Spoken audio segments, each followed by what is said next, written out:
Do you think we should seek those kinds of visionary experiences as a Christian? No. I think sometimes the Holy Spirit gives people visions of relationships and goals, and sometimes even views of the future,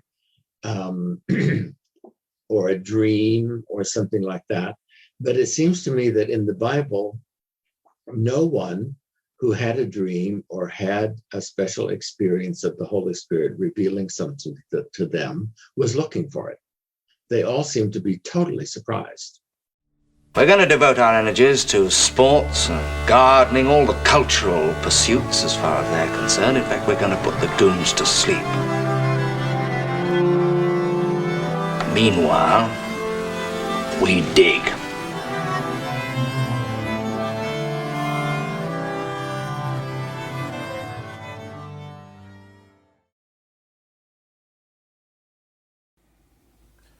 Greetings and welcome to the Anadromist. This is Byrne Power coming to you on a cool evening in Tbilisi, Georgia. And today, in our series of Anadromous Dialogues, remember, Anadromous means swimming against the stream. We have someone I have known since 1978, someone who has been swimming against the stream certainly ever since then, and a bit before. And his name is Ellis Potter, and I met him when he was a worker at L'Abri, and he was giving lectures and tutoring people, and I found him to have a very fascinating outlook, unusual. He had been a Buddhist monk from California, and he ended up at L'Abri in Switzerland, in Huémoz, Switzerland, and something happened to him there, which I will let him describe for you. And I think you're going to find this interesting, and I suspect Ellis will be with us a few more times in the future. And before we get started here, let me just remind you that you can help the channel out by liking, subscribing, hitting the bell icon. Sharing this would be good. If you think someone needs to hear this, share the video with them. And yeah, and you can also support the channel financially through a link directly below this in the subscription box. So, without any further ado, here is my discussion with Ellis Potter. Hello. Hello, do you hear me? Yes, I hear you fine. Good to see you. Good to see you. And how are things this morning up there? Not too bad. How are things in Georgia? Pretty good. The weather here is much warmer than Alaska. So it's funny. I never actually get to what I would consider winter conditions here. Yeah. Except if I was in the mountains. Right. What's the temperature now? Oh, it's about, I don't know, probably 4 or 5 degrees Celsius today. So here it's about 1. Right. Further north. A bit further north, right. Yeah.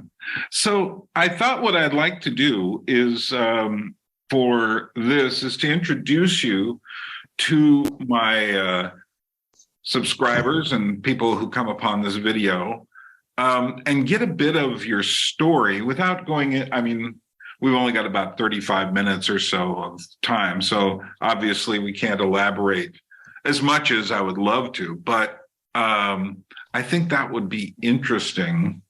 I'm going to make a little prelude before this and explain how I met you. So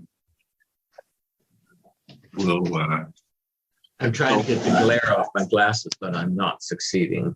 Yes, it's all right.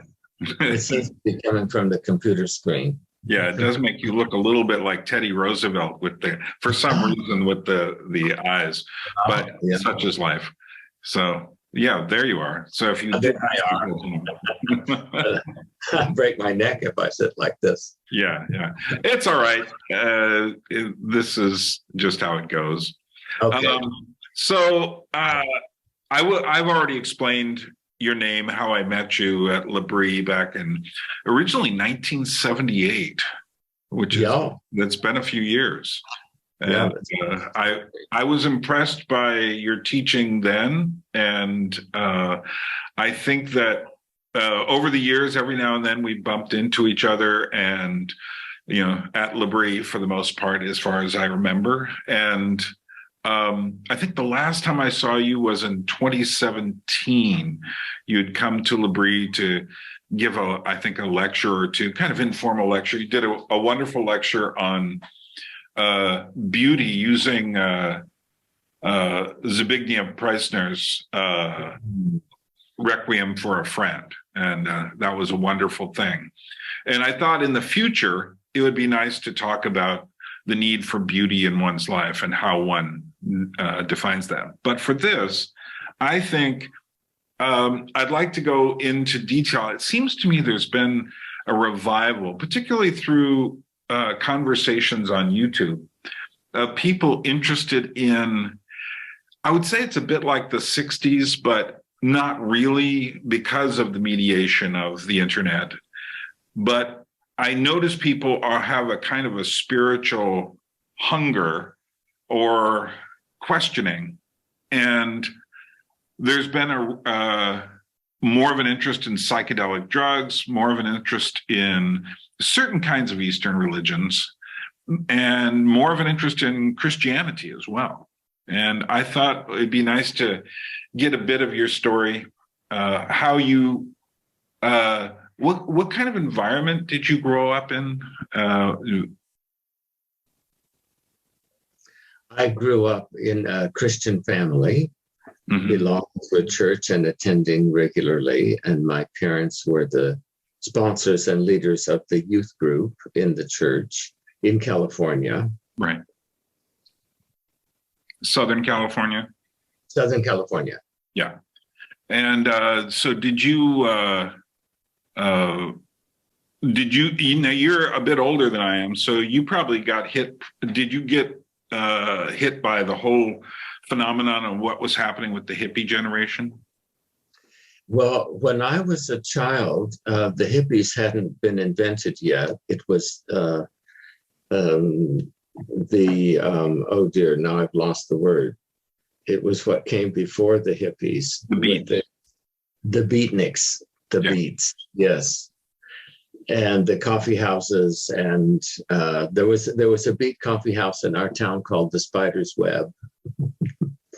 And people wore black and read poetry and didn't clap, they snapped their fingers to applaud. And that whole thing, that was 50s. Then the hippies came in the 60s.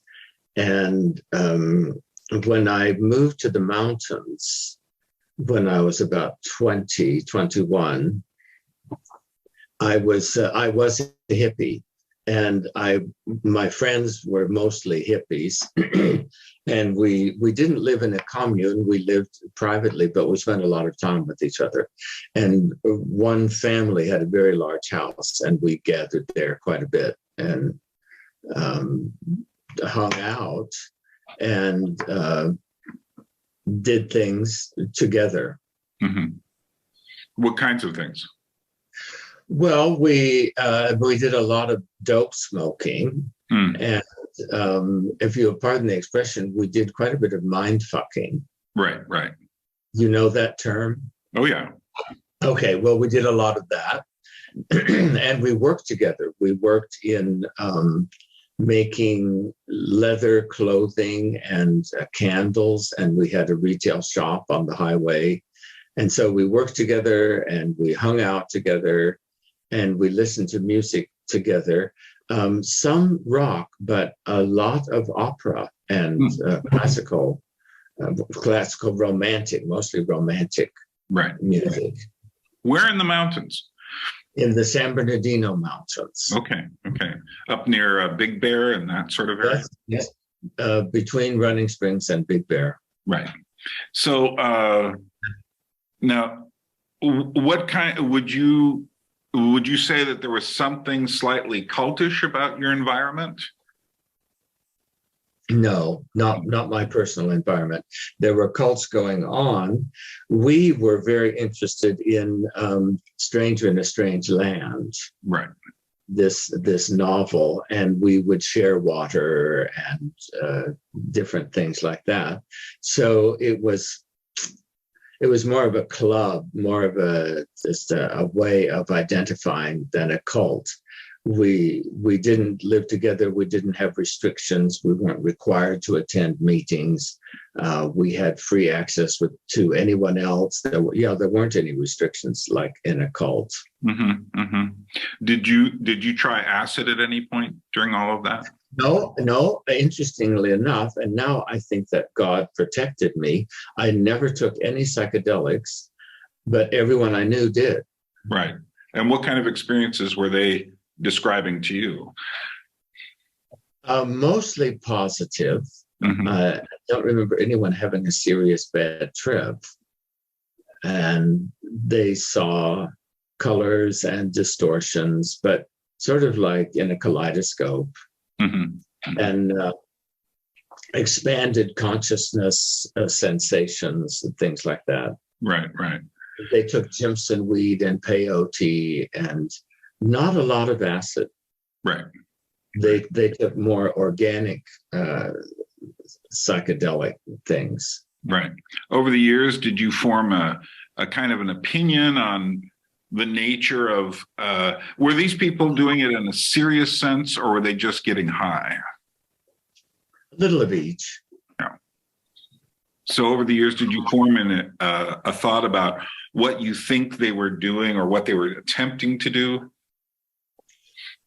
During those years of my life, I was a staunch defender of my right not to have an opinion. Mm-hmm. Mm-hmm. So at some point, was it around this time that you began to show an interest in Eastern religion? I was interested in Zen since I was 13. And how did that go over with your family? They were not greatly disturbed by it until I actually shaved my head and moved into a monastery. And then they were a little disturbed about that, but they didn't panic and they didn't accuse me or anything. They prayed for me, but there was no great disturbance. Mm-hmm, mm-hmm. And where was this monastery? On Mount Baldy in the San Gabriel Mountains above Ontario. Okay. So that's Ontario, California, just to... Yeah, and in the evening when it was quiet, which it usually was, we could hear faintly the airport, the international airport. Mm-hmm, mm-hmm. So what gave you the impetus to, I mean, shaving your head and going into a monastery is a pretty serious step, I would think. What gave you the impetus to do that? I mean, what were my goals? Well, yeah. How did you decide that I should do this? What were the kind of deciding factors? Oh, I was very interested in absolutes and in truth. I wanted to know the truth. And I had been surrounded by Christians who were a variety of people, some nice, some not so nice, but mostly quite decent people and caring and somewhat interesting in various ways. But I had a lot of questions, and the Christians that I knew were not interested in answering my questions or dealing with them at all. And I was encouraged not to ask questions, but to have faith. And so I concluded that Christianity was not true and that I would need to look for truth someplace else. Mm-hmm, mm-hmm. And the Zen Buddhists were very attractive to me because they were very green and they were constantly interested in absolutes. They wanted the absolute context of every thought and every action. What did they mean by that? By the absolute? Mm-hmm. Nothing. Right. So I understand what you mean by that, but there are probably people who are watching right now who don't. What is the Zen concept of nothing? Well, it's a positive concept. It's not a negative nothing. It's actually a pregnant nothing. And the idea is that everything that is possible. There isn't anything that exists that is not possible. Possibility is real, and it is nothing. So the nothing of possibility is pregnant with everything. And at the root, philosophically, of Buddhism is the idea that Buddha is possibility, suchness, tathata, the Tathagata, the incarnation of suchness or possibility. So in order to realize possibility in enlightenment, you have to become nothing, at which point you become everything. And how did you approach? I assume that at some point you were already beginning to be on that, shall we say, wavelength. When you entered the monastery, how did your experiences kind of unfold? Oh dear.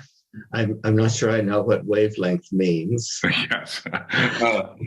Well, that is to say, I assume you'd been doing reading and had been thinking about it and had made some sort of inner journey prior to that decision to go into the monastery. And I'm just wondering, what was the difference between your expectations and the reality of going into the monastery? Zen, one of the goals and one of the practices of Zen is not an inner journey. Zen is existentialism that deals with reality as a whole and not with the individual personality or pleasure or pain or hope or anything, because they're monists and they're absolute monists. And an absolute monist believes that all relationships are evil because basically everything is one. So it's a radically different worldview than we have in the West, the Cartesian, Aristotelian logic. Logic has very little value in Zen because it involves relationships. And all relationships are a nightmare, are illusion. And you need to wake up out of the illusion through enlightenment and be free. And so what I had read about Zen was quite a bit. And I visited the monastery several times for retreats and weekends and things like that. And what I expected it to be like was what it was like. Mm-hmm. So was this was a non-theistic form of Buddhism, essentially? Am I correct in saying that? Well, fundamentally, all Buddhism is non-theistic, but heretical movements have brought gods into the picture. And Zen is clean. Right. So was this a Japanese school of Zen that you had entered? It was Rinzai Zen. It wasn't Korean or Chinese. It was our teacher was Japanese. And he was the first missionary of Rinzai Zen to leave Japan. Did you ever go to Japan? No. So I thought I might, but then I became a Christian at La Brie and got stuck there. Yeah. Okay. Well, we'll come back to that. So maybe explain some of the practice and what you were doing at the monastery itself. What would a person expect to find in a Zen Buddhist monastery? Well, this was Rinzai, and there's also Soto and Obak. There are three main denominations of Zen. And Rinzai is called the Sudden School. And I think our practice and lifestyle were similar to other forms and monasteries. We got up at 3 a.m. and we went into the meditation hall, the Zendo, and we meditated 3 times for 30 minutes with walking meditation in between. And then we individually saw the teacher if he was there, and if it was that kind of the year where you saw the teacher every day. And then we went back into the Zendo and we got our bowls and we went down in line, walking in each other's footsteps to the dining hall.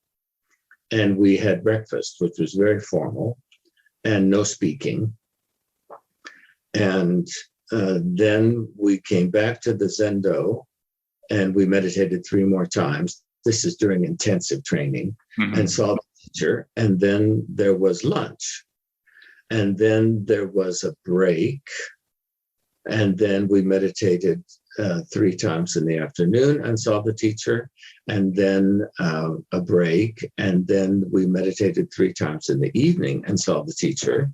And we could go to bed at 9 o'clock. But the real guys didn't. They went out and sat on a hot rock in the moonlight and meditated on nothing and shouted "moo" into the cosmos. "Moo" is the Japanese word for nothing. How would you? It's a slightly different culture and lifestyle than the surrounding culture in Southern California. Yeah. Was that difference something that appealed to you? Like you felt you were doing something extra, that it was, you were being some sort of rebel by doing this? There was a slight element of rebelling, but not much. Many people, the main thing is rebellion. That they can rebel against their parents and what they think is wrong with their culture by moving into another culture. That was not paramount or prominent in my thinking and hoping and experience. It was the pursuit of absolute. Mm-hmm.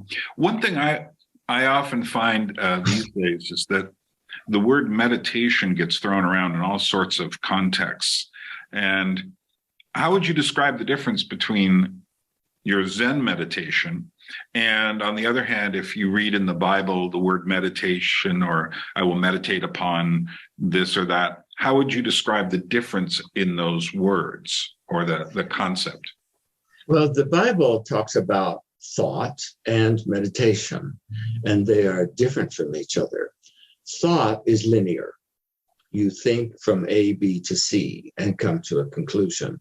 Meditation is more circular or even spherical, where you hold your consciousness still and you allow the Holy Spirit to touch your consciousness at the point that he chooses, and then you think about it. So, yeah, go ahead. But in Eastern meditation, the first thing you have to do is stop thinking. And how does one do that? That sounds like a difficult task. It is a very difficult task. And in Hinduism, teachers tell their students, go to your room and do not think of a monkey. And you sweat blood trying not to think. Right. And when an image comes up, you wipe it out like wiping a chalkboard or something. And you just have blank. And of course, when you have blank, you hallucinate. And we were taught to pay no attention to the hallucinations. We had olfactory and visual and oral hallucinations, which made it less boring. And the teacher forbade fasting. He said, no fasting, eat every day, because fasting causes hallucination during meditation. So hallucination was in no way the goal. We weren't there to see interesting things. We were there to realize the absolute. But the absolute is nothing. The absolute is nothing. Yeah. So it's getting beyond the illusions of the world. Would you say that? Yes.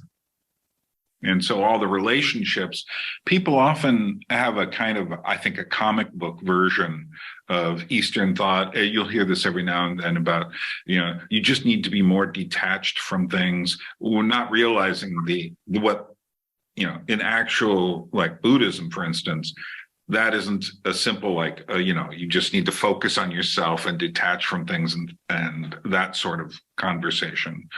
But I think that, how it must have been difficult to do any of that. I mean, it just sounds utterly impossible. Oh, we worked very hard. We would meditate during the intensive training periods, 10 hours a day, and eat, just ravenously eat and lose weight. Yeah, that's interesting. With no exercise. It was just the energy that we spent meditating, and we would sit in a cold room and sweat. What kind of food were you given? It was vegetarian. Mm-hmm. It was rice and vegetables, but we had eggs sometimes, which is philosophically ridiculous, but we did. And tea. And there was a guy who'd come. Some people came from the military into the monastery, and a few came from prison into the monastery. And the teacher said, if you can't find a monastery, the best places to practice Zen are the military and prison, because of the discipline and the regularity of the thing. And one guy that I knew quite well, who came from prison, said, oh, the prison food was much better than this. That's interesting. So what led you to start questioning? I mean, there's a point here at which you end up at L'Abri and then become a Christian. What led you to question your time in the monastery? Nothing. I never questioned it. Right.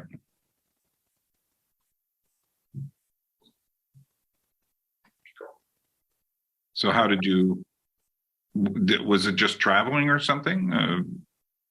I was traveling in Europe, visiting mostly Catholic contemplative monasteries where they practiced Zazen, and a great number of Catholic monastic situations, contemplative practice Zazen, because Zazen is the fastest, safe way to have supernatural experiences. And the Camaldulis and the Trappists and some Benedictines were very interested in this. And our Zen teacher would often go to a Trappist monastery for a week to teach.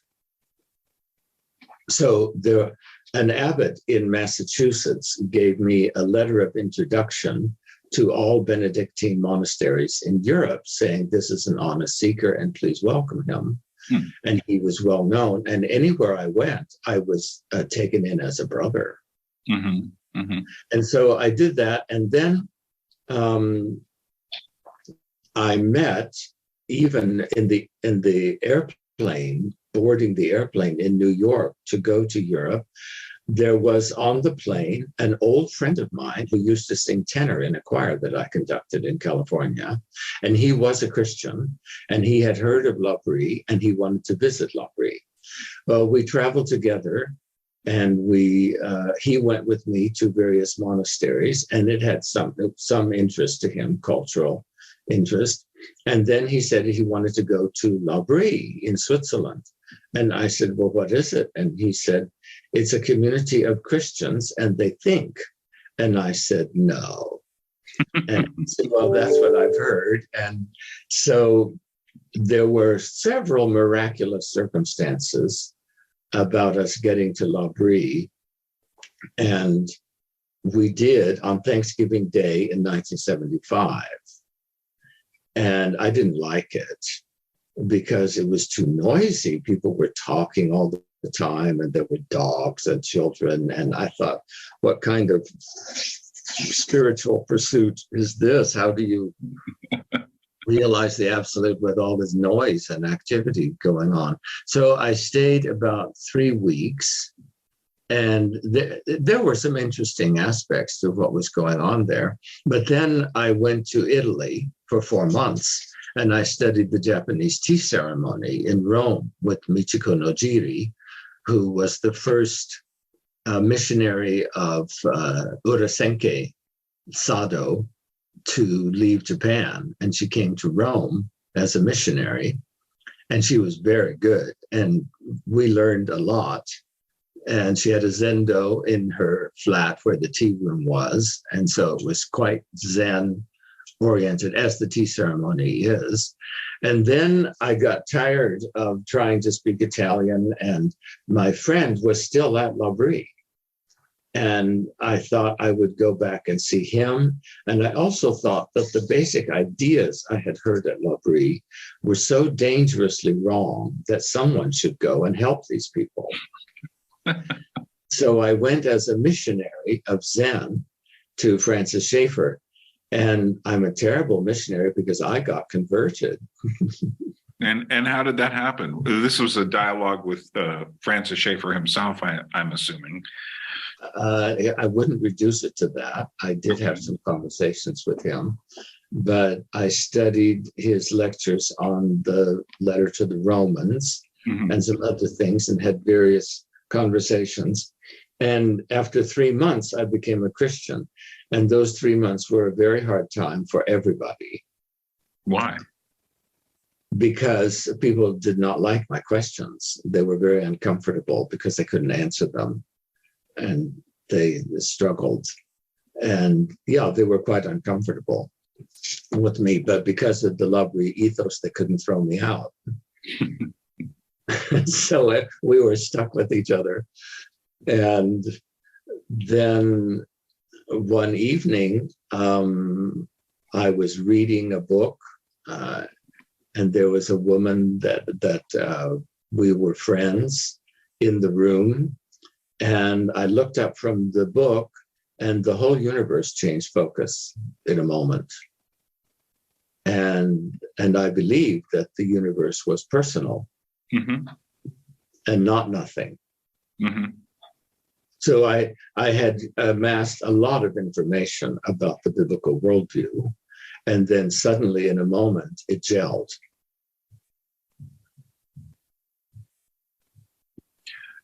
Yeah, that's one of the things that strikes me, is that if you go to the heart of everything, just to mention, we've got about 10 minutes left. If you go to the heart of everything, it isn't matter, it's the relationships of, the smallest subatomic particles. Everything is a relationship. Why do you think that in Eastern religion, they've come to the opposite conclusion of that? I don't think it's only in Eastern religion that people have come to the opposite conclusion. I think that's what postmodernism is all about, the self. Realizing the self, expressing the self, getting in touch with the self, knowing what the rights of the self are, and devoting yourself to collecting the debt that the cosmos and society owes you, is totally self-centered. And when I think about that, then I realize that God is 3 persons and the devil is 1 person. And because he's 1 person, he is necessarily self-centered. Right. And that his basic program would be to draw people into self-centeredness to join him. And I think that is basically what's behind this.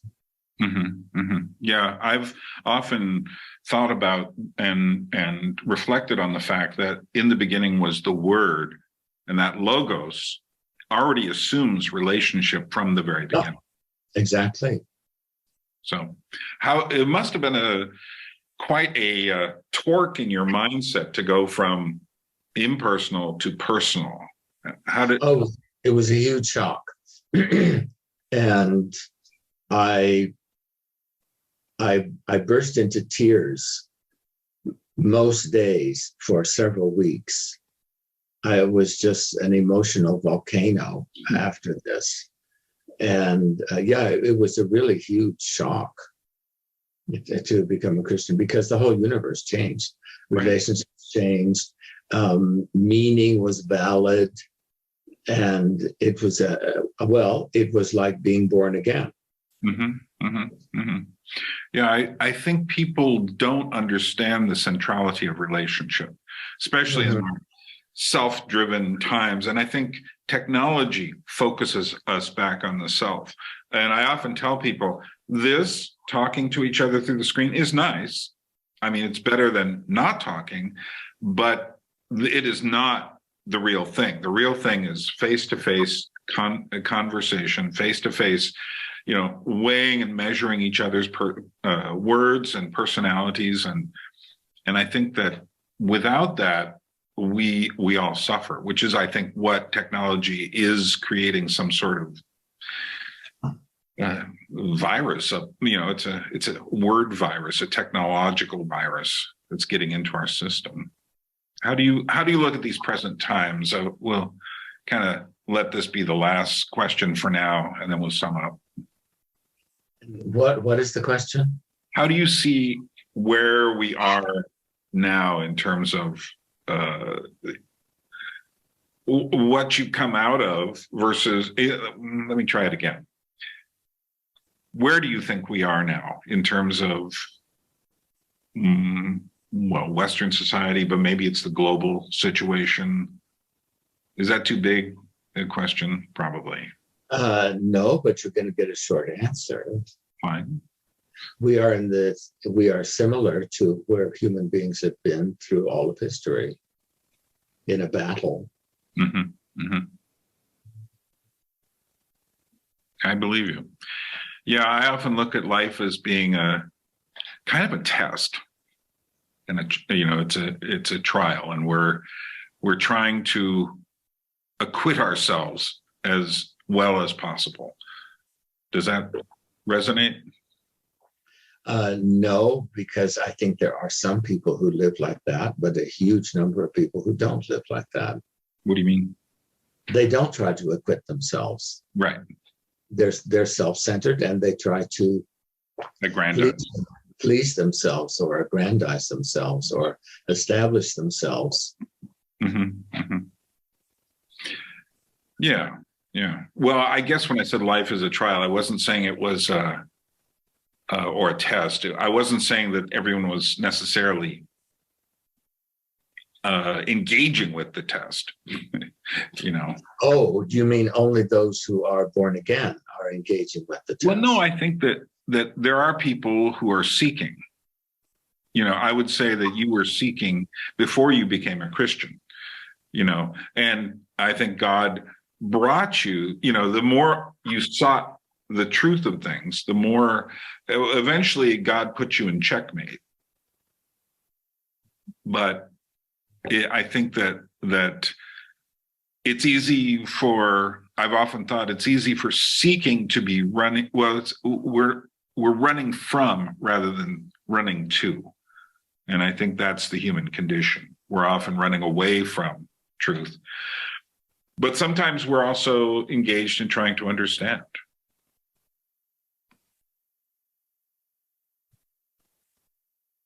So, and I know that there are people watching my channel who are in various stages of their, I think some people are here because they're Christian. Some people are here. I have a certain amount of Orthodox Christians who. Oh, interesting. Yeah. I also have people who are very much agnostic, but searching, wondering. I have people who will be a little bit more confrontational, and some people who say, Byrne, you need to do psychedelics and see this and that. And to which I'm, thanks, but no thanks.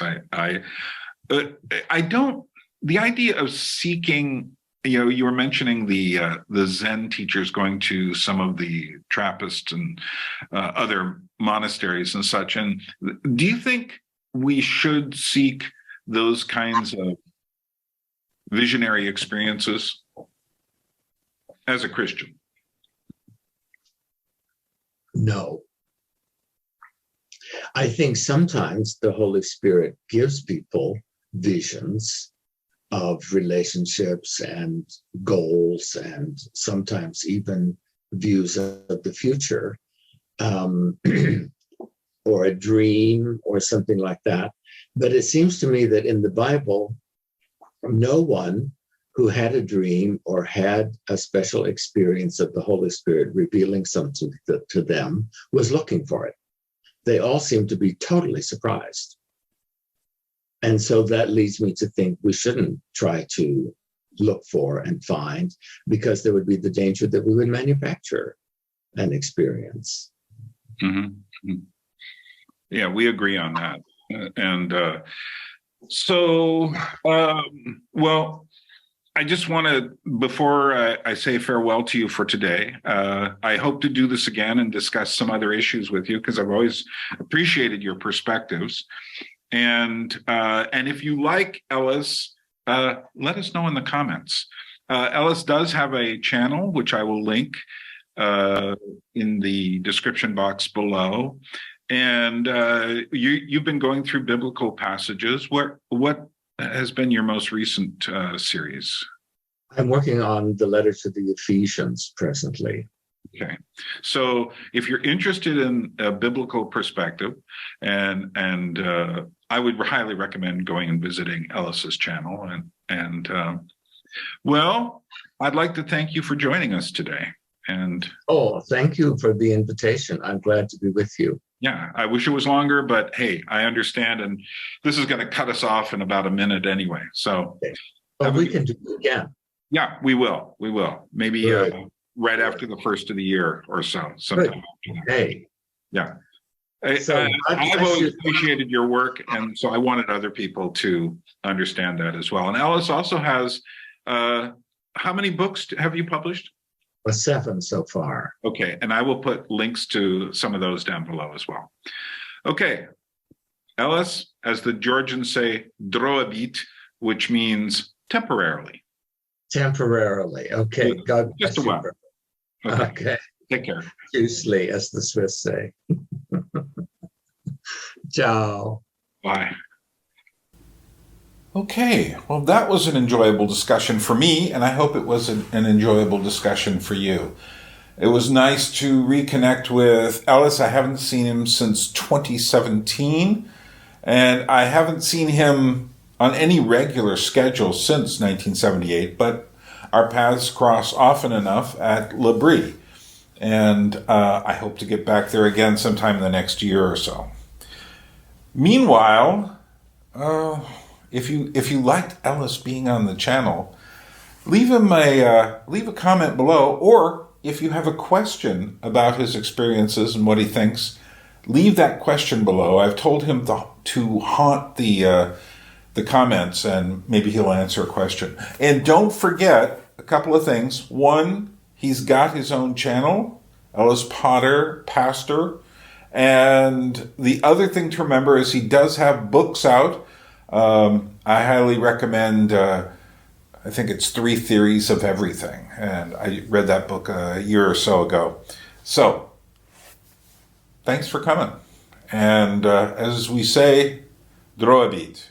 And we will meet again. A people without history is not redeemed from time. For history is a pattern of timeless moments.